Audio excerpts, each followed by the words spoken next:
Welcome to the latest edition of the Cranky Curmudgeon's Corner. My name is Paul Thomas, and this evening we are going to discuss the Republican Party.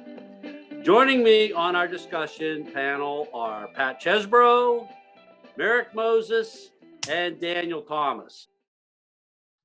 Today is August 31st, 2021. The announced deadline for the withdrawal from Afghanistan. Please give your opinion of President Biden's decision to end the Afghan war, as well as the manner in which he implemented that decision. Dan, you and I had a little conversation about this weekend in between our lawnmower issues. And so I'm going to let you go first. What do you think about Biden's decision to end the war and how it was implemented? Joe Biden didn't make the decision to end the war. Joe Biden made the decision to honor the commitment that a previous U.S. president had made to end the war. And I believe that the majority of Americans supported him in that endeavor, because if one president can just undo all the international commitments that another one has made, then there is no reason for anyone to trust America, because as soon as our regime changes, then all the help we get goes away. Biden screwed this up a lot. I don't know if he was working with bad intelligence or if he just made a bad decision, but we abandoned our Afghan allies. We did not get them out fast enough. We've completed the withdrawal from what I understand, and there are still 250 American citizens or American nationals. I'm not quite sure which one at this point. The reports that I see are conflicting and confusing and using terms interchangeably.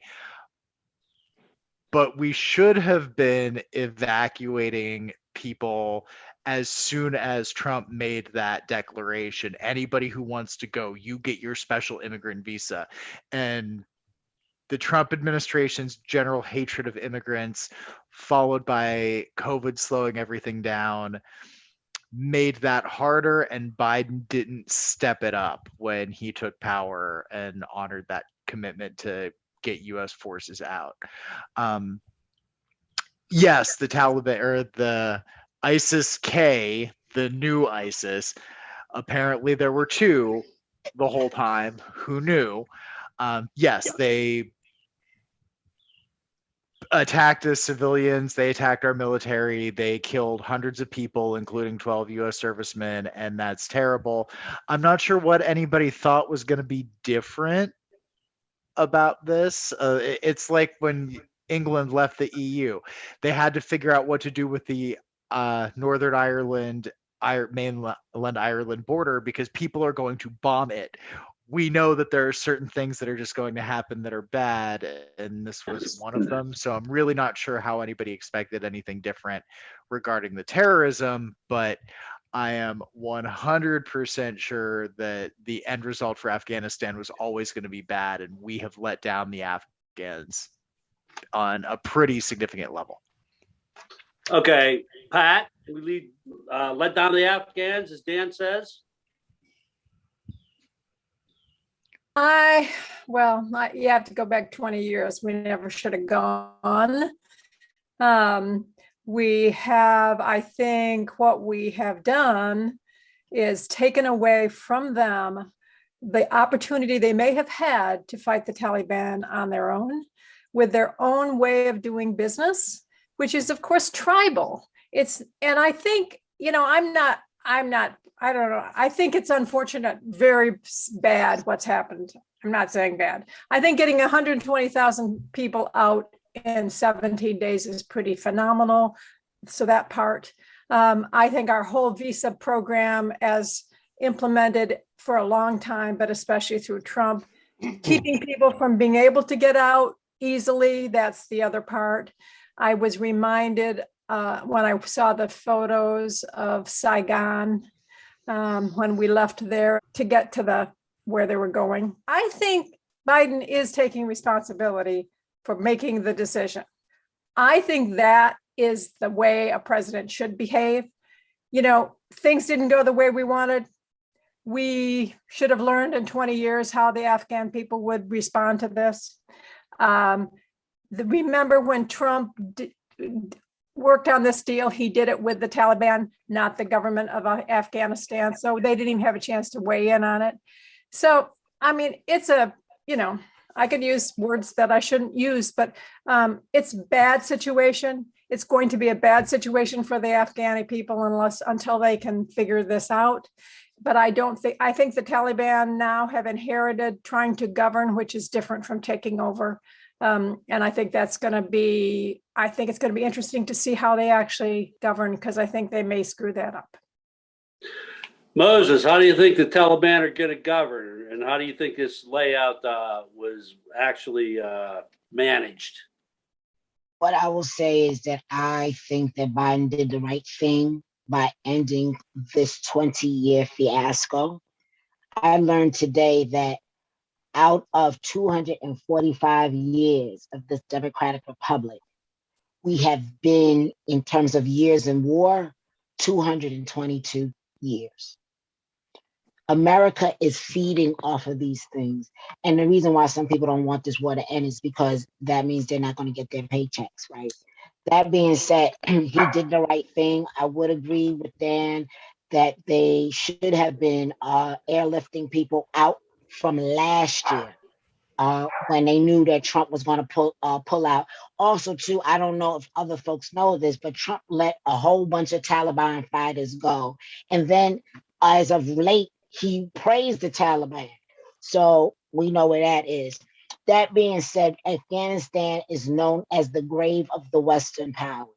No Western power has ever been able to conquer Afghanistan. We need to mind our own business. And if anything, because we went in there supposedly because of bin Laden, according to my sources, the Taliban offered Bush the bin Laden, and they said no. So that to me tells me there was a more nefarious plot going on. But I do think that it was time for the war to be over. And at the end of the day, it was going to, listen, the volatility of that place, it was going to be crazy anyway. I'm sorry people lost their lives. We definitely could have did a better job getting people out. But there was never going to be a happy ending at all. And how will the Taliban govern? They said off the break they were going to implement Sharia law. Now, Sharia law, according to my research in Islam, is practiced differently in different countries, right? And so when the Taliban says they're going to make Sharia law the law of the land, that means they will take the strictest interpretation of Sharia law. So they also claim today that women will be able to go to school, but they will not be able to attend classes with men. So that being said, the Taliban will govern under Sharia law, and it's probably not going to look real pretty.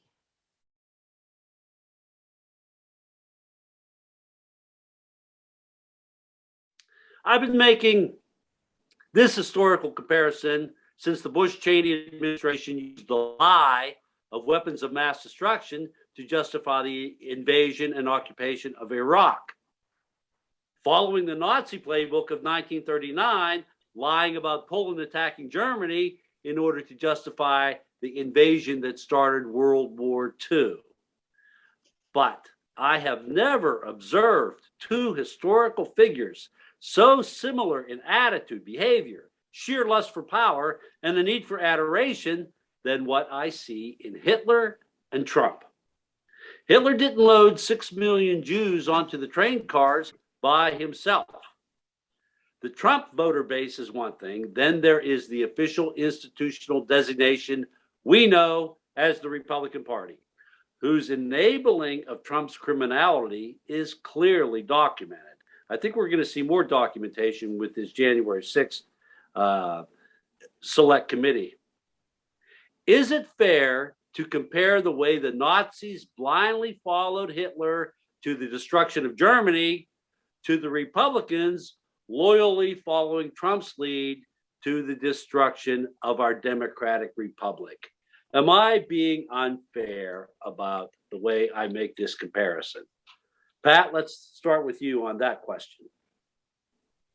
I don't think you're being unfair. I think Hitler was far smarter and probably far more effective than Trump. Trump just got to start with it, and I think this whole I think Trump took some things out of Hitler's playbook. This whole thing of the Aryan race, so the white supremacists. I think this idea that with Hitler, subordinates had no independent authority. They all had to kind of kowtow to him. And that's kind of what Trump did. I mean, if you had to be loyal to Trump. And if you did anything that that was bad to him, he got rid of you. And one of the things that I was reading about was this whole idea of the cold brutality of Hitler, no emotion about it. And I think Trump probably is kind of like that. You don't see his emotional, I don't know, you don't see anything except kind of, it's about me, it's the cold brutality. And the whole idea, the other thing that Hitler apparently did, that Trump did, was really kind of exacerbate or blow up any success. The unemployment is all due to me. Economic success is all due to me, that kind of thing. So I think they're very similar that way. I was reading about the whole thing about fascism, and I know we're going to talk about that later, but I think Trump, and I hope this has to do with the fact that we're a democracy or we have a tradition different from this, but he hasn't really murdered people that we know of. He hasn't murdered groups of people. I know it took, we did that in the past. I'm not saying we've never done that, but we didn't send 6 billion people in train cars anywhere either. So I'm afraid we're down the road with the Trumpy ideas, but I think, like I said, I don't think he's as smart as Hitler. And I'm glad they're both gone. Well, actually, Trump only had 4 years.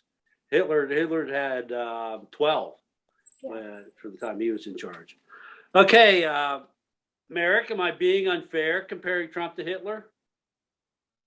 No. And I'm going to tell you why. First of all, part of our problem as Americans is we have incredibly short memories, and a lot of us don't know our history. So oftentimes we are doomed to repeat the history that we don't know. And there are a lot of similarities between Trump and Hitler. But I will say this, that by extension of doing nothing, he has killed a lot of people. Sure. His careless disregard for life. Also, too, when he had, when they were dealing with the migrants down at the border, we don't know how many people died there. We don't know how many women and girls were raped. We don't know any of that. And I don't know if we'll ever know the truth of that. And he is responsible for that. With him, cruelty is the point. With Hitler, cruelty is the point. And also, their lust for power is very similar.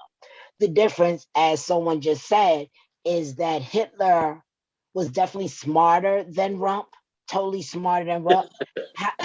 However, Trump has something going for him, and that is the fact that many of his followers have been poisoned and brainwashed by years of poor schooling in this country, in addition to religious brainwashing that leaves them open to accepting and promoting authoritarianism. Okay, don't leave out the media. If you're talking about the brainwashing, don't leave out the media. Oh, we can't leave out particularly Fox, which I'll say, as a religious person, people talk about the beast. That is the actual beast. F is for X. When F is the 6th letter in the alphabet. O is the 15th. 1 + 5 is 6. X is the 24th. 2 + 4 is 6. So there we have it. It's all malevolence.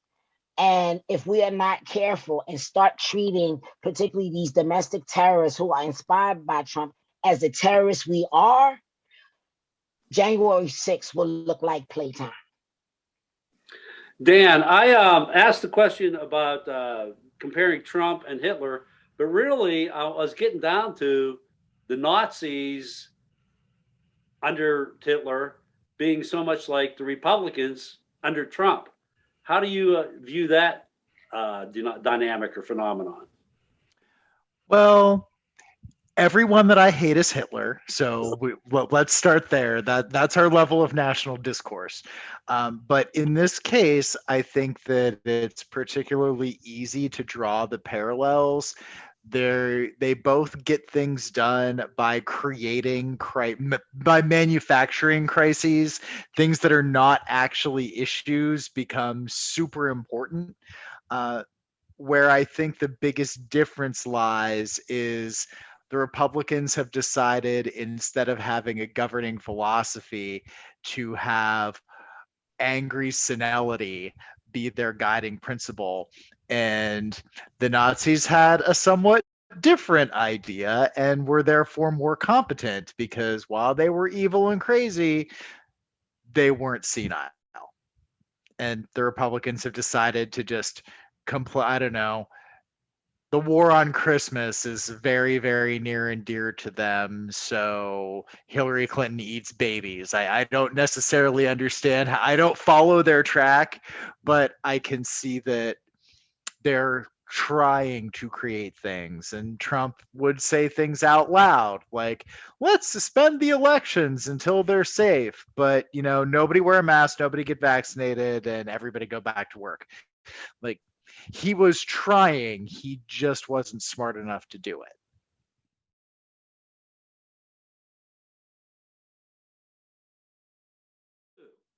There is no doubt that the very essence of Trump's control of elected Republican officials is based on the belief of his lies by most of the registered Republican voters.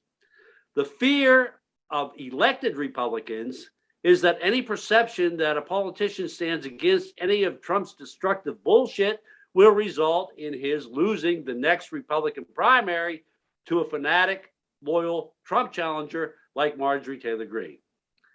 Do you see this strategy for the Republicans to remain as one of the two major parties in our two-party system, or do you envision an alternate scenario for the Republican Party's future? If so, please describe this alternate scenario. Is Trumpism going to remain the ticket for the Republicans to succeed? Merrick, let's start with you. What do you think about their chances in the future by following Trump? I think they're just going to go to the wall with this. They're going to pin the tail on the donkey. They're going to ride this till they can't ride it anymore. And is it sustainable? It is not sustainable. Our democracy, as we know it now, is very, very fragile. And if I hear another GOP or another Republican politician talk about civil war over masks, these mandates, and now you have nuts literally running around confronting people with masks. They don't want people to get vaccinated and things like that. They're eating horse paste, ivermectin. We got trouble. These people are not right. And Republican political machine needs to be ashamed of themselves because they are creating this. This is the thing that people don't get, right? Will they be in power? I don't know how long they will be, but I know this. They are deathly scared of this demographic change that we knew was coming. We knew was coming.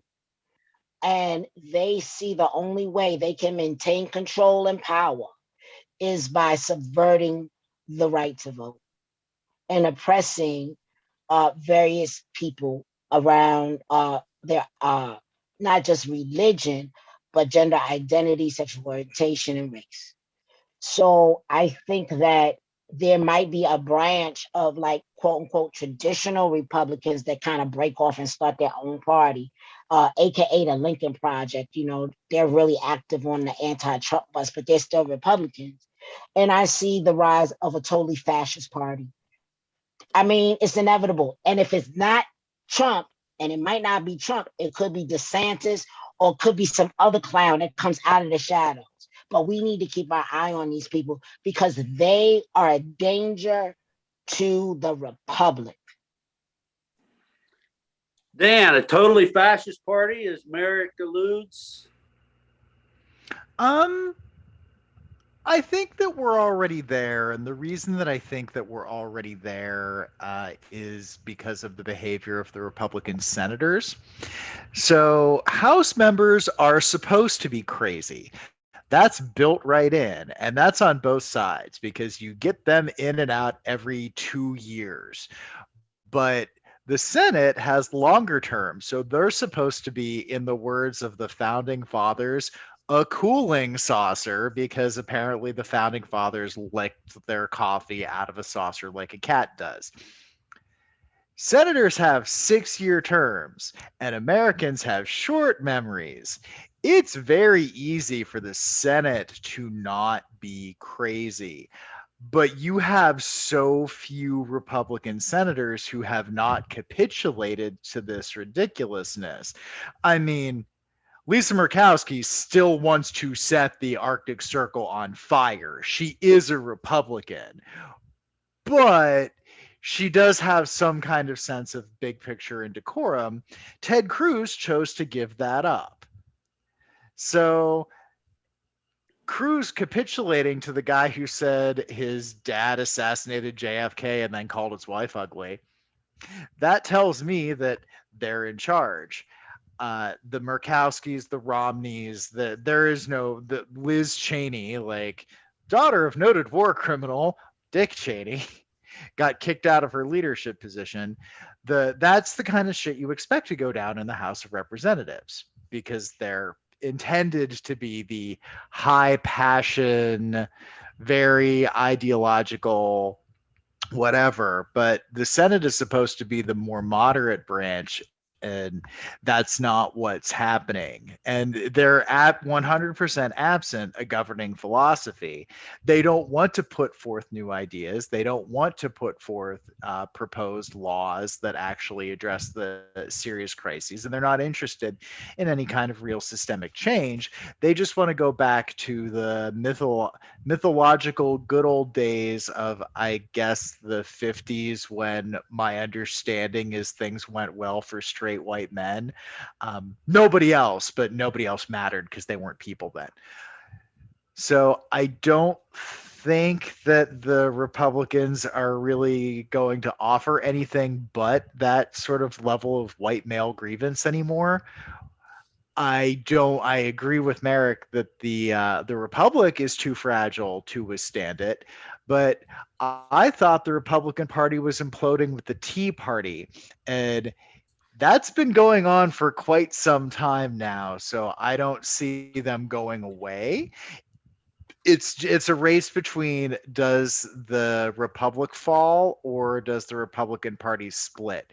And right now, I think it's more likely that the Republic falls before the Republican Party comes back to any sort of normalcy.